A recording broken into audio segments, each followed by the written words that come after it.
Okay, here we go. I am now recording. So this is week 1. And okay, so here we go.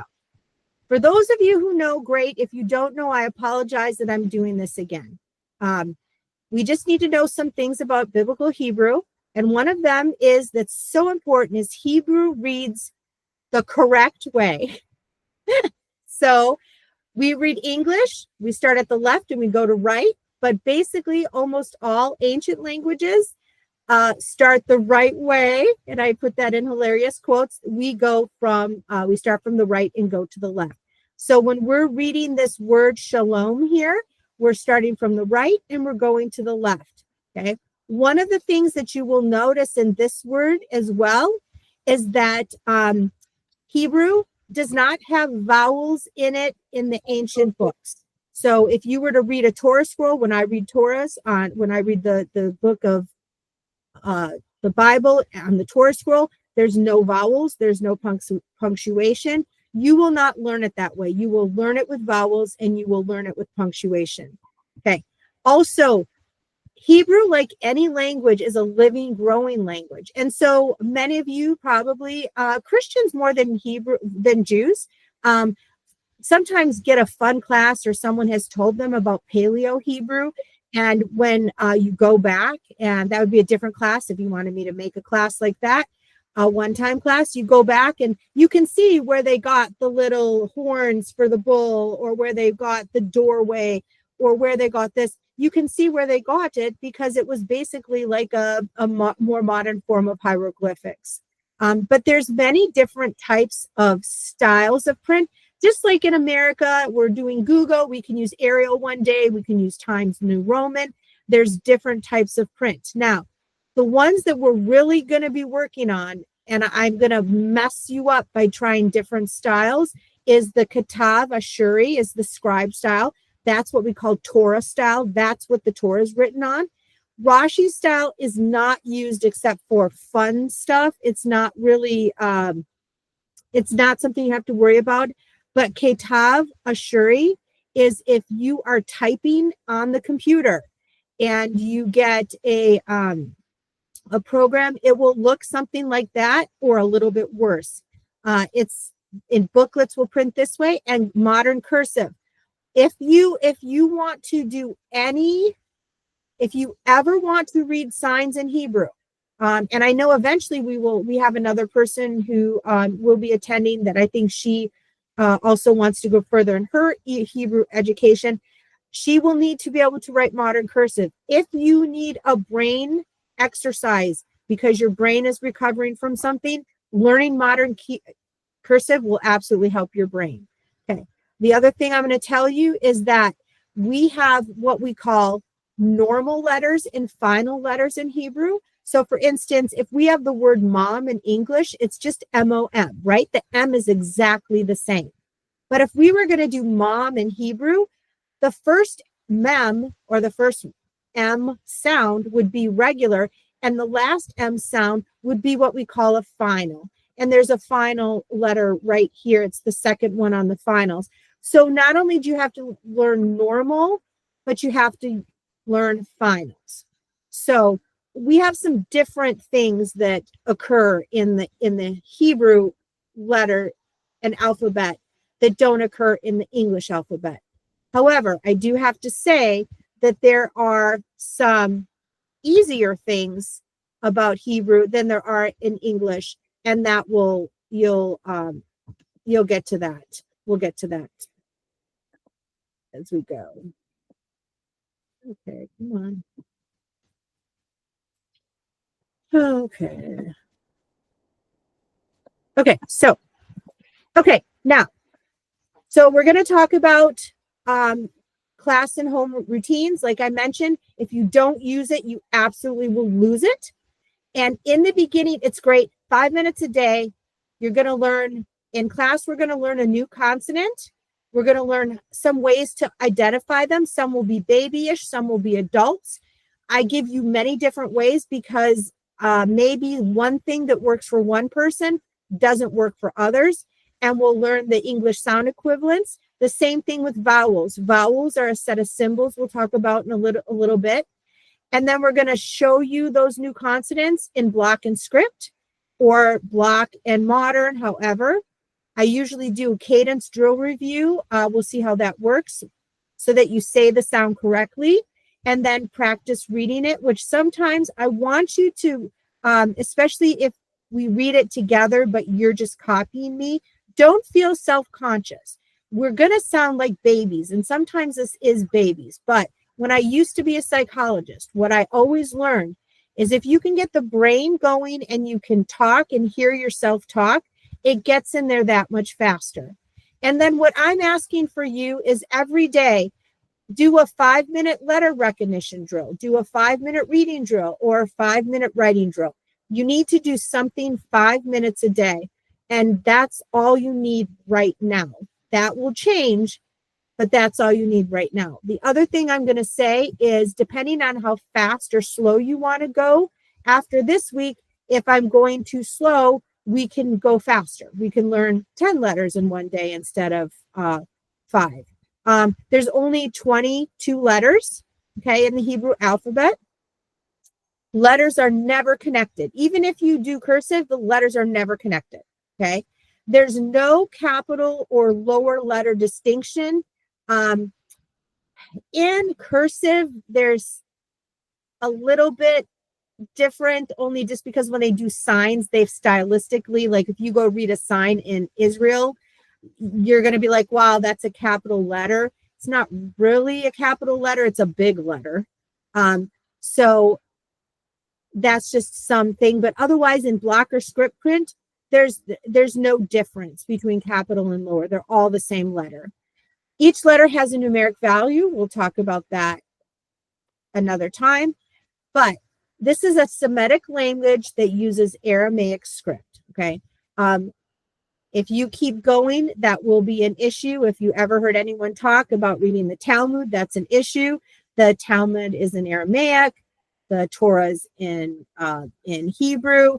And so you're using the script to read a different, it's just kind of crazy. But we can talk about all that later. Now, the vowels are 10th century modern adaptations. So if you were a 2nd century Jew, or if you were a 2nd century Christian who still did the Jews. Did someone come in? I just, hold on a second. I want to make sure if someone came in late there we go. Okay. So if you were you actually did still, you actually did read the Torah without vowels, the original way it was read. So, because the early Christians read the Torah, that was their book. They didn't have, in the very beginning, they hadn't developed their set of scrolls, and so they had no vowels. Let me go back to this now. Sorry. Okay. Okay. So, okay. Now I'm going to give you one quick warning. Every year, someone says, "Wait a minute, I can go learn to sing the Hebrew alphabet song." And there's about 100 of them. There's a rock one. There's a disco one. There's Aleph, Bet, Vet, the one I learn and teach my kids. There's new ones. The problem is the Aleph, Bet song teaches you to sing a song. So a lot of times, in fact, the instructor that I had for Biblical Hebrew, the seminary Biblical Hebrew, he taught his class the first day to sing the Aleph, Bet song. The problem is after a few days later, this is what I saw people doing. Aleph, Bet, Vet, Gimel, Dalet. Do you know what I mean? People would have to go through the whole alphabet to try to find a letter. I'm teaching you letters in the order that they are most commonly used. So for instance, our letters today are Aleph, Nun, Hey, I forgot the other one, because the very first letter on the sheet that we look at, I think is Mem. Is it Mem? Mem. Mem is the most common letter used in the Hebrew words, period. Tav is next. Hey is next. Aleph is next. Nun is next. So if you counted up all the words in the Torah, you need Mem more than you need anything else. Okay. And the vowel sounds, the vowels are these little symbols here. We'll talk about it. But if you needed a vowel, the ah vowel, if you encounter a Hebrew word and you don't know what it is and you want to try to sign it out because there's no vowels there, chances are a combination of A's and these E's are going to make it work. So that's just practical. And I'm really trying to teach people practical because I want you to start to use it first. And then we can play around with it. I don't really think you need to know all the vowels to be able to start to do this. Okay. Okay. So as we discussed, sorry. Okay. Okay. Mem, tav. The first one is mem. Okay. Tav is the second one, going from right to left. Everything now will always be done from right to left. I will never do anything from left to right unless it's letters most used in the Hebrew alphabet. So this is mem, tav, hey, and nun. This is the script that you would find in the Torah. And let's start with mem. Okay. So mem is like a mountain. Okay. You can think of it as a mountain right here. Here's the guy sitting on top of the mountain. Some people think it's like a molehill. If you ever come up with a new way to remember mem, let me know because I tend to collect them. Mem is the sound M as in English, and it is used exactly the same way. Mem, the M doesn't really do anything different than it does in English for all intents and purposes. Okay. Ways to remember M: mountain with a hole. You let the river run through. There's a magma plume flow, or there's a molehill. Okay. Those are your ways to remember mem. Okay. So that's mem. Okay. Top. Okay. It's very important that you look at this bottom right here because you are going to have 3 letters that look somewhat similar to you. And the difference between this tab is this little piece right here. The ways to remember this tab is that this is a toe. So if you want to think of it as Elvis and he's got his little do going on the top and then here's his toe tapping to the music, great. However you want to remember it, but you are going to see 3 letters that look like this. And the only difference is going to be the toe and the hole. And that's how we're going to know the difference. So that is tav, and that is the T sound. The T sound works exactly the same as in English. It's the hard T like toe. That's all it does. It doesn't do it doesn't do anything like that. It's just T for toe. Okay. And then we have our aleph, which is technically no sound today. So in the old days, I like to use the example, we had more languages that had what we called plosives. So if you put your hand in front of your mouth and you say plosive, you feel the air touch your hand. We had more languages like that. So in fact, I had a friend from Africa who was from the Xhosa tribe. And the Xhosa tribe uses plosives and clicks. And so in the old days, aleph wasn't a silent letter. Aleph was a plosive. Aleph kind of made a, kind of like a, so if you're thinking about like, oh, my kids are driving me nuts, and you're like, well, before you make the sound, it's that breath of air. That we don't do that today. And there's a few words where maybe it helps a teeny bit. But basically just pretend that aleph is nothing. But remember how I said there is a little hint I'll give you as we learn, that sometimes if you don't know a vowel and they put an aleph in there, chances are sometimes if you put an A in there, the letter before or after the word is probably an A. It's one of those weird things. When I read the Torah, it helps me a lot. But technically, aleph is a consonant, doesn't make any sound.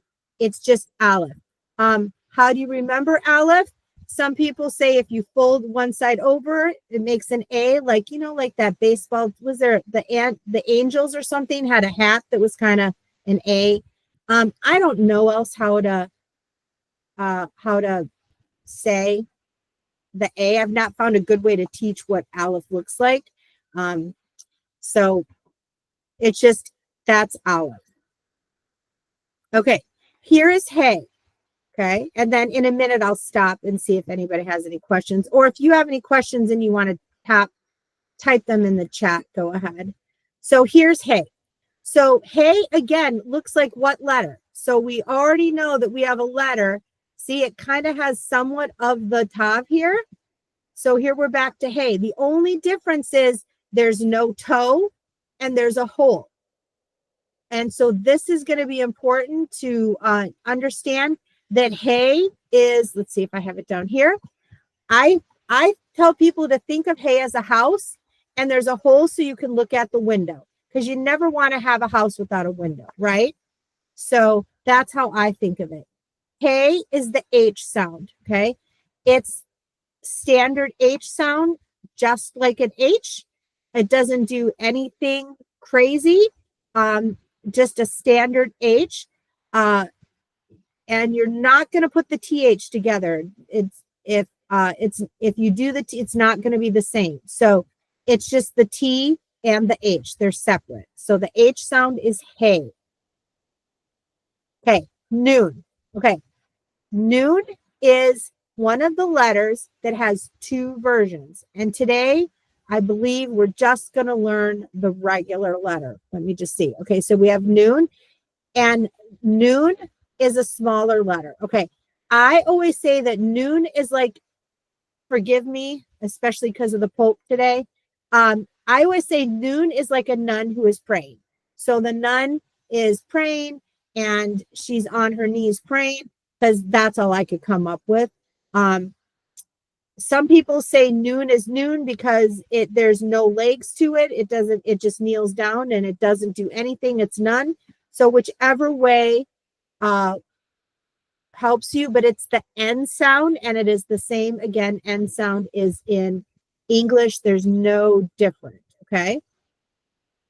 So if we have the block print together, we have mem, tav, aleph, hey, and noon. Okay, now, I know you guys have your mute off, and that's okay, and I know this seems babyish, but I'm going to go and I'm going to say it again, and I want you to say it yourself at home after I say it, okay? This is mem. This is tav. This is aleph. This is hey. And this is noon. Okay, and those are all in block print. I'm going to say it one more time fast. You want to say it with me? Mem, tav, aleph, hey, and noon. Mem is like a mountain. Tav has a toe. Aleph, if you fold it over, it makes that old A's baseball hat. Hey is like a house with a hole or a window you can see out of. Oh, sometimes the little kids say it's a haystack. I don't get it. And then this one is noon. It doesn't do anything because it doesn't have legs, or it's a nun praying. Okay. Okay. So again, I want you to see the difference in writing. Oh, yeah. Olive. Thank you, Brenda. Olive also looks like a tree. So like an olive branch. Perfect. Perfect. So if that use what works for you, and I'll use that again. So that's perfect. Okay. So I want you to know that here is the different ways these letters look in cursive, Rashi, block, stem, and print. This is going to be an important page if you decide to do the search all the mems as one of your practice sheets. This will show you all the different ones. So the same thing with mem. We have print, stem, block, Rashi, and cursive. Okay. Now, the one underneath the big block right here, I want you to look at closely, where it's the little mem, the little tav, the little aleph, the hey, and vav.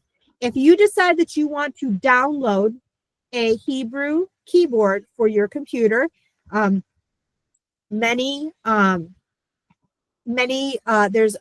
several ways to do it on Microsoft products.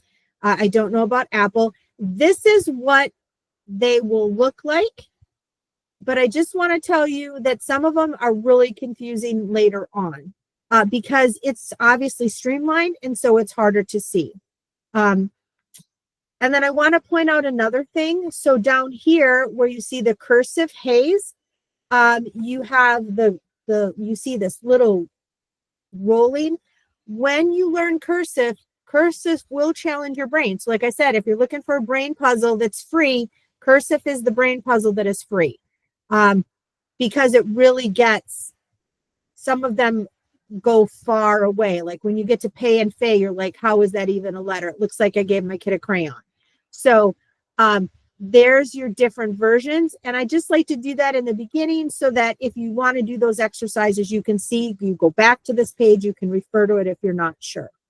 But just because it's printed one way doesn't mean it's easy to read another way.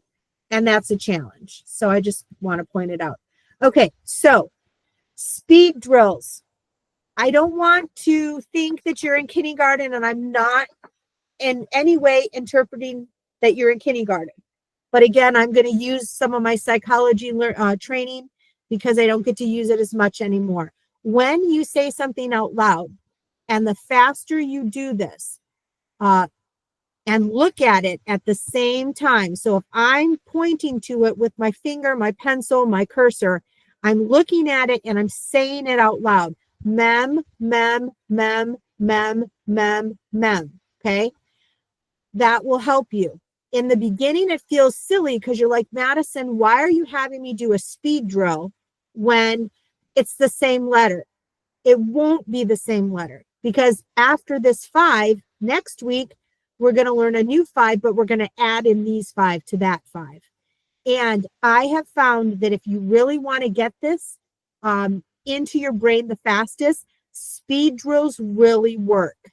And so I'm going to say the speed drill, and I want you guys to do this with me. You don't have to turn on your thing today, but I'm going to have you do the speed drill with me and just get used to doing these because these are super important.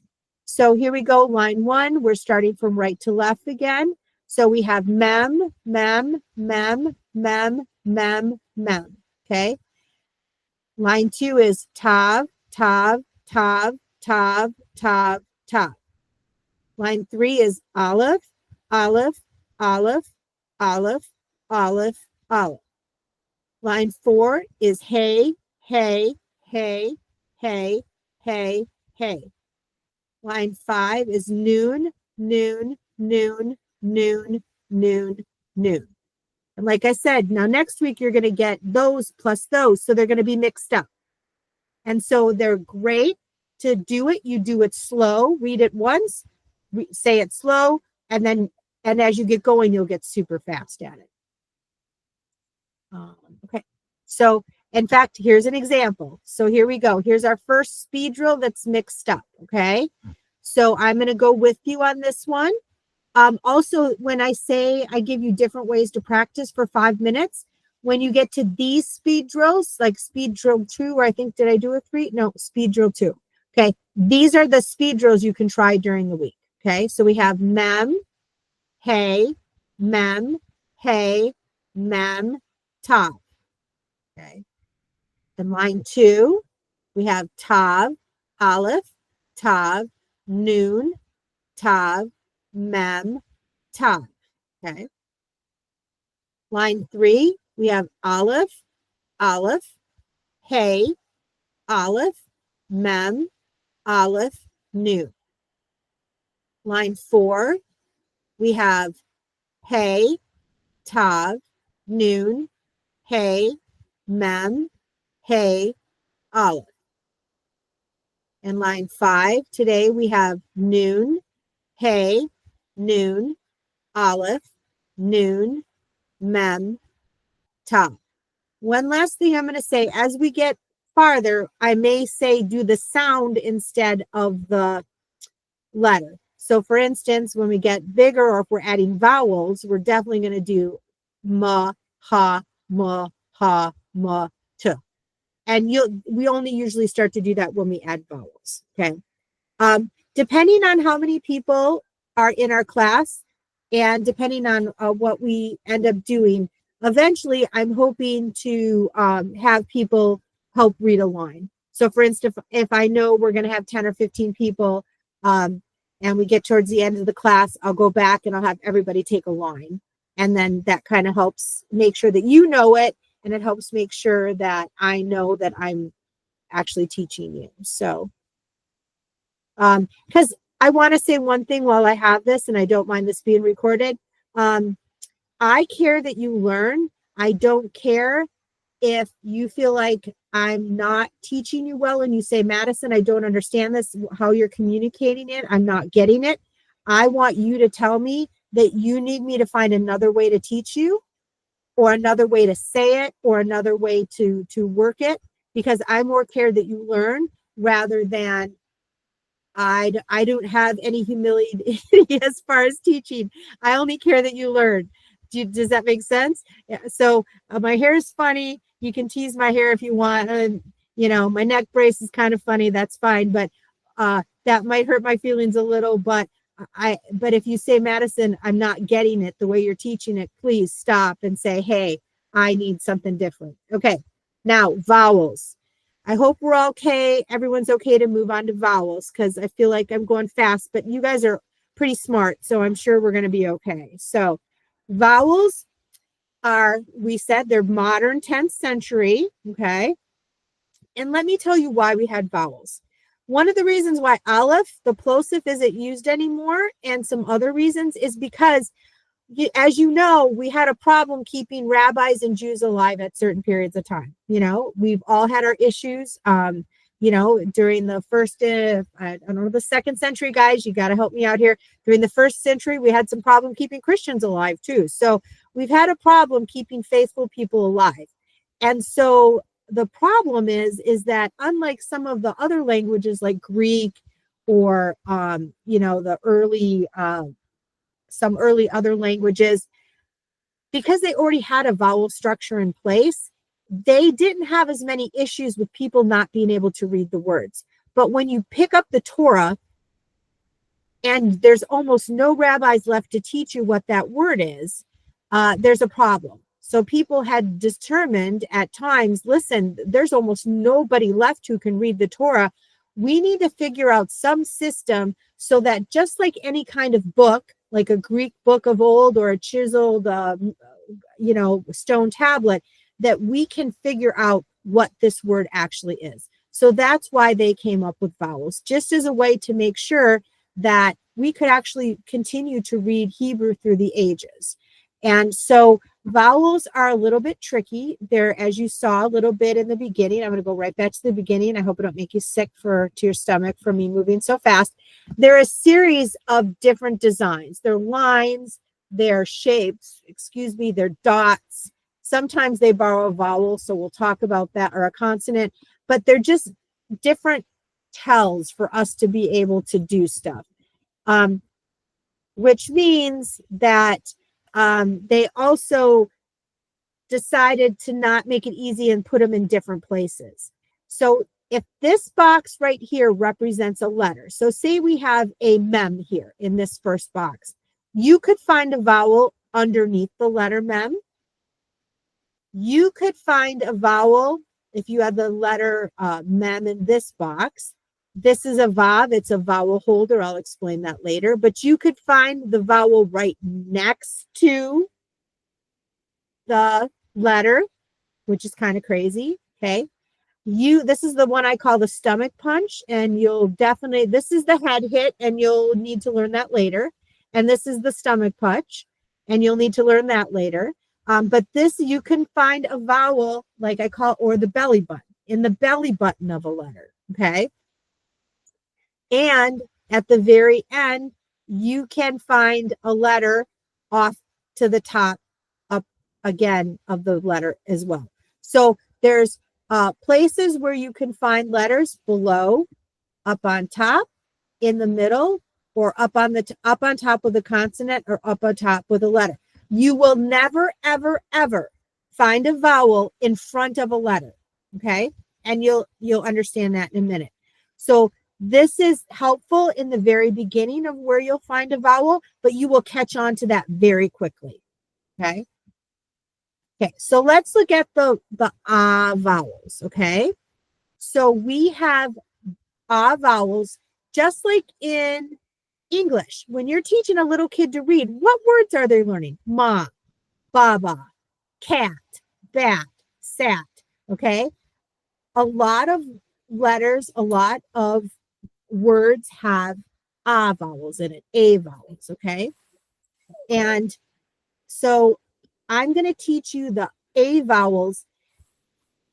And I just want those of us who are way far ahead, like who've done this maybe before, have gone to cemetery, there's a grammar piece in this. I'm going to ignore this for right now because it doesn't help us get to the point where we can start to learn. Okay.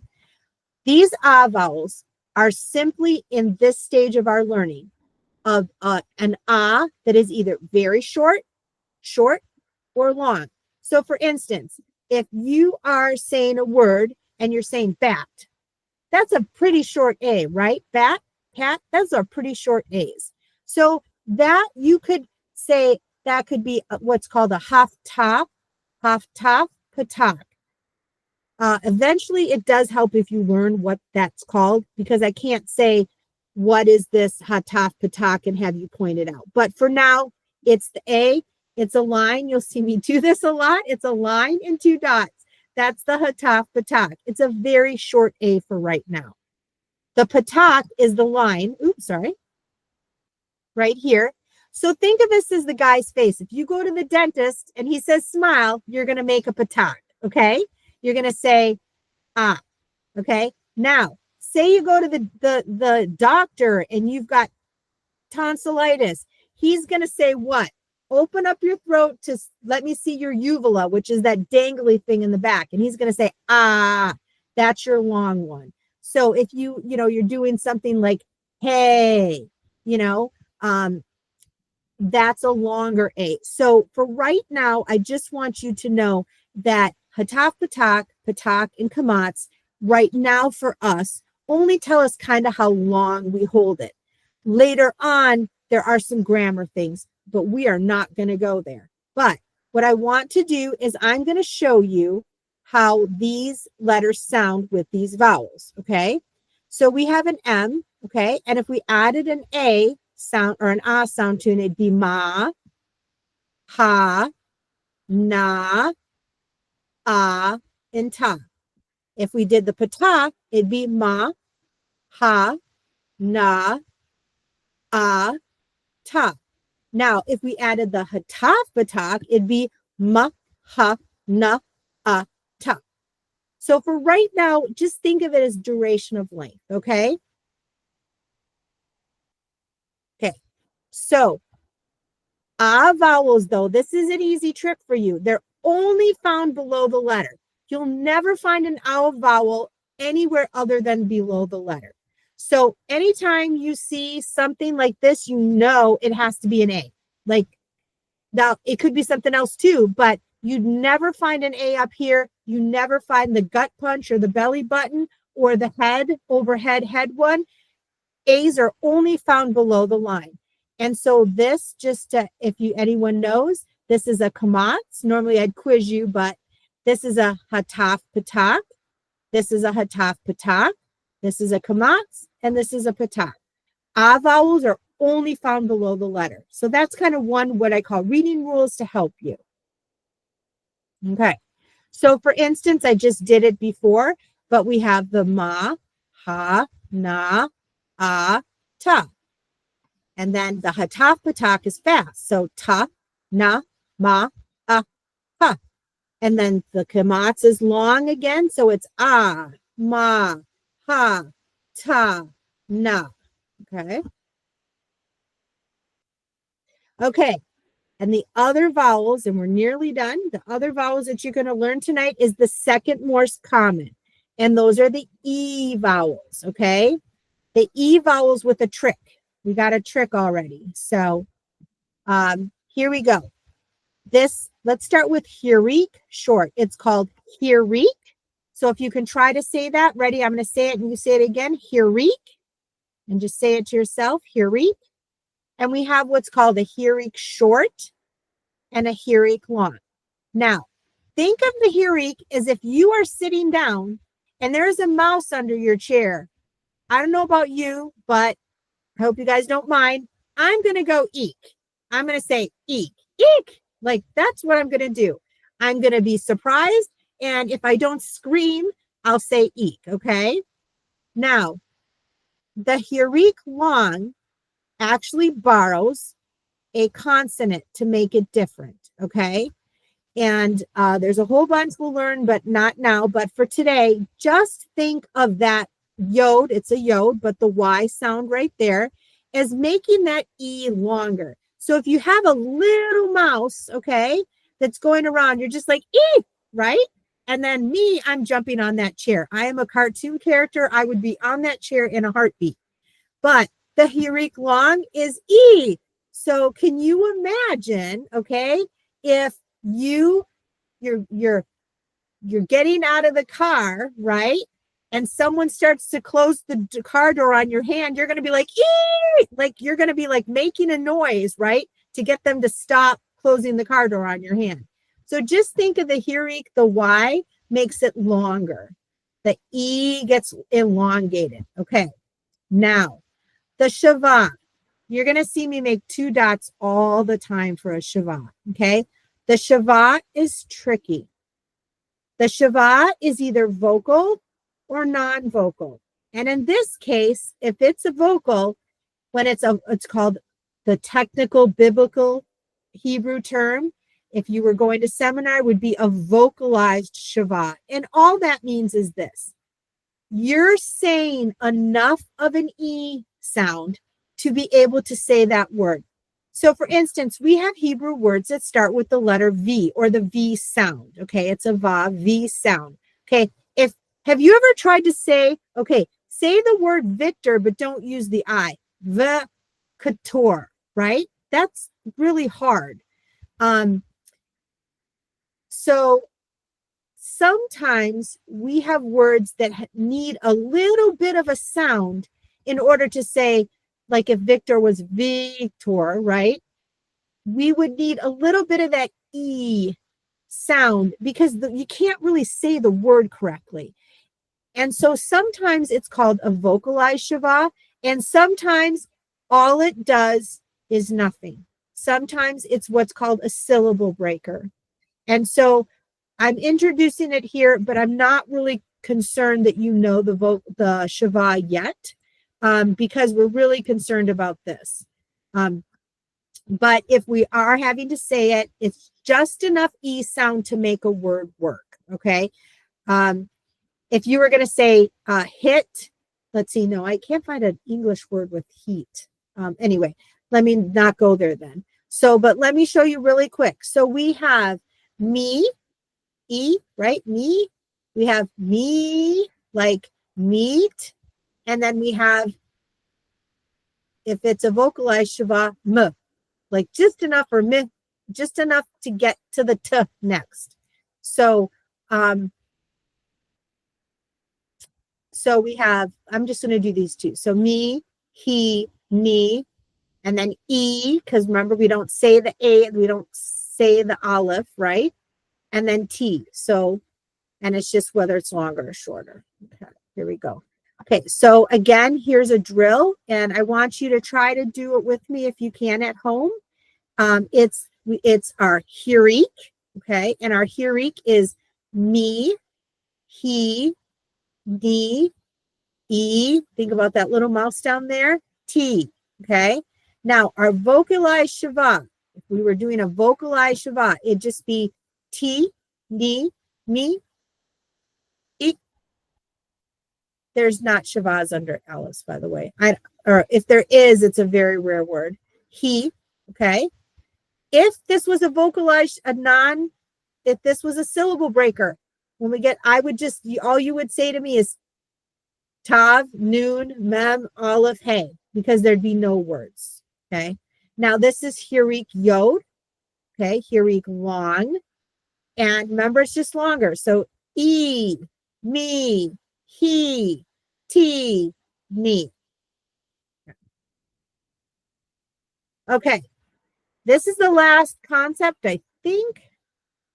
Yeah, good. This is the last concept. And this is really important. And I have to tell you, this is something that sometimes I go back to, sometimes Hebrew circular, just like the world. And we have to go back and look at things again.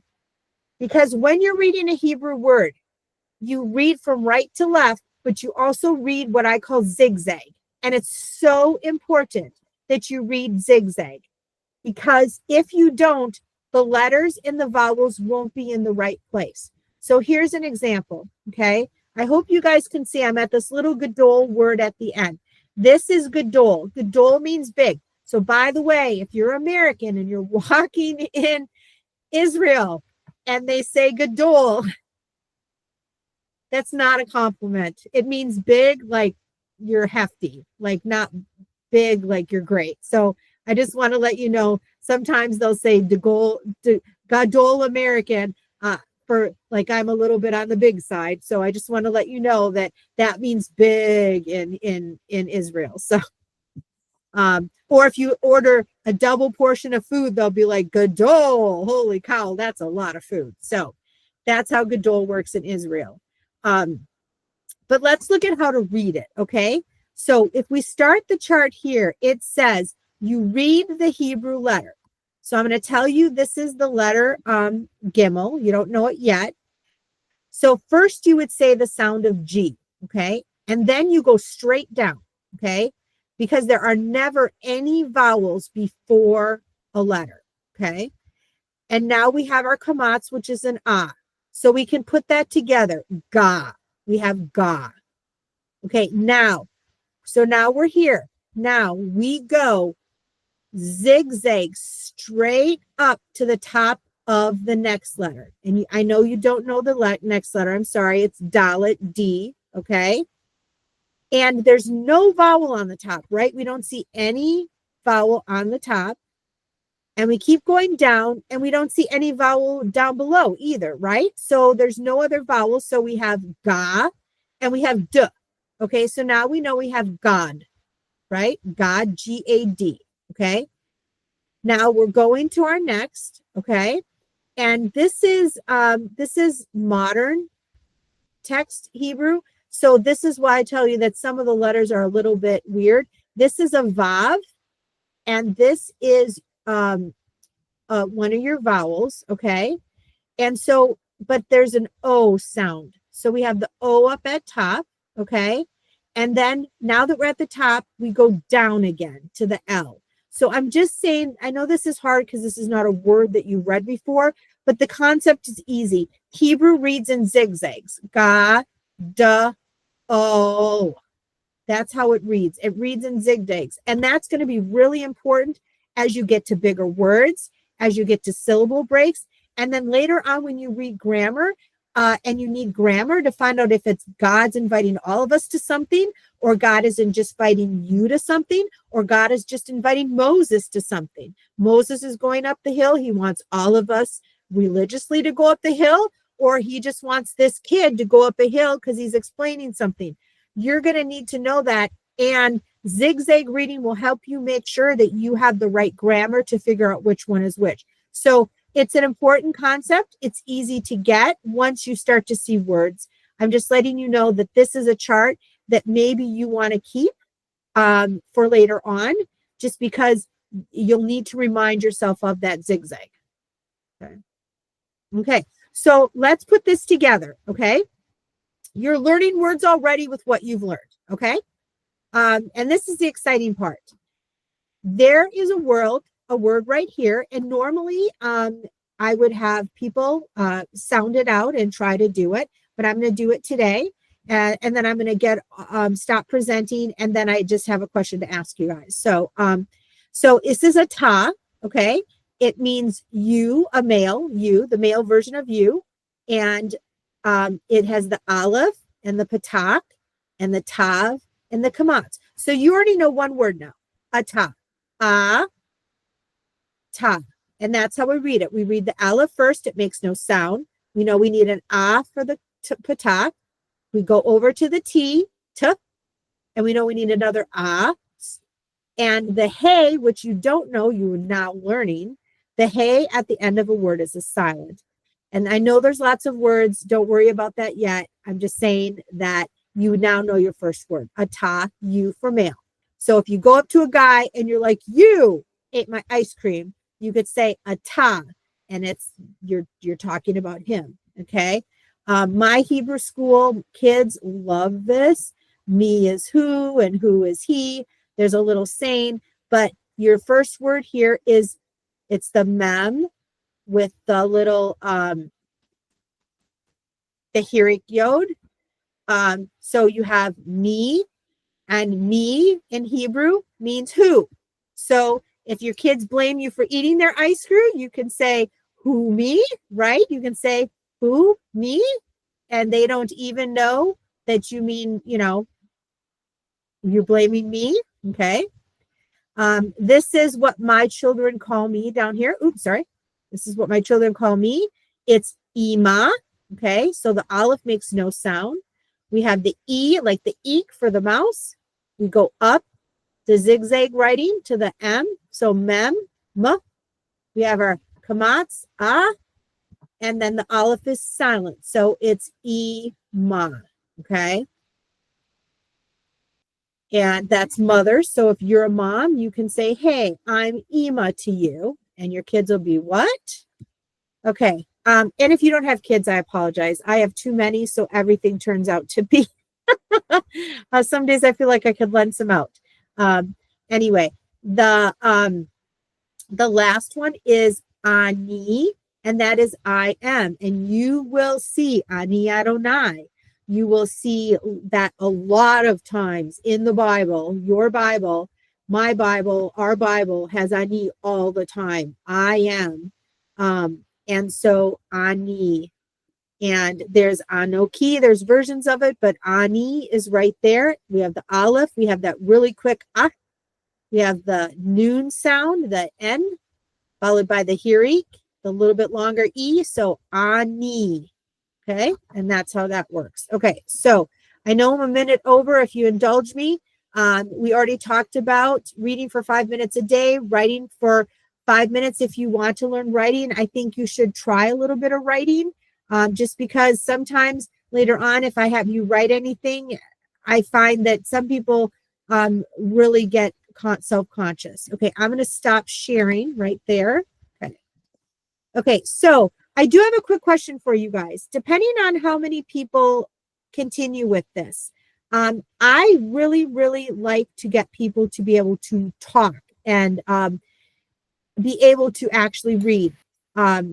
So if we find that we are in the range that we have, 1, 2, 3, 4, 5, 4, 5, 6, 7, 8, 9, 10, 11, anywhere between 11 and 15, I think it's still doable. That if I can go, like I can go faster next week, and then we can actually spend time reading. Like I really having you guys actually do the reading. Or did you like it this way where I do it and then you're not so self-conscious and you can say it at home? Does anyone have any feedback? I've never studied Hebrew before, so I'm a little bit lost. I don't know if we have had homework before the class. If I did, I'm sorry I missed it. But while you were reading the words, I was struggling just to remember the letters of the alphabet. While you were adding vowels, I was struggling to remember. So I was a little bit lost. I'm sorry. Okay, that is good to know. So Luis, is it okay if that's what I call? Is that what I call you? Okay. So one of the things that I want you guys to know is normally the way I know that you know that is, and I can do it next week if this pace is good and you don't mind doing 5 letters. If you're okay sticking with 5 letters a week, there will be time next week for all of you to read. And I literally point to the letter. And Donald can shake his head yes or no because he's lived through me doing this. Then I will say it and you can say it, or you will say it and you will not miss what the letter is because you will actually be saying it. Does that make sense? Okay. That's helpful as we go along. But I find that about 10 to 15, depending on how cooperative we are, is the limit. Once we get too big, then if we want to do that, it's okay. But then I need to break the group into 2. So, which I'm okay with. I just don't want to find another time that works for half of people is hard. So Now, if we want to stick to 5 letters, if we're okay with 5 letters, then everyone will get a chance to actually go through and read. Now, in the Google Classroom, hold on one second. There we go.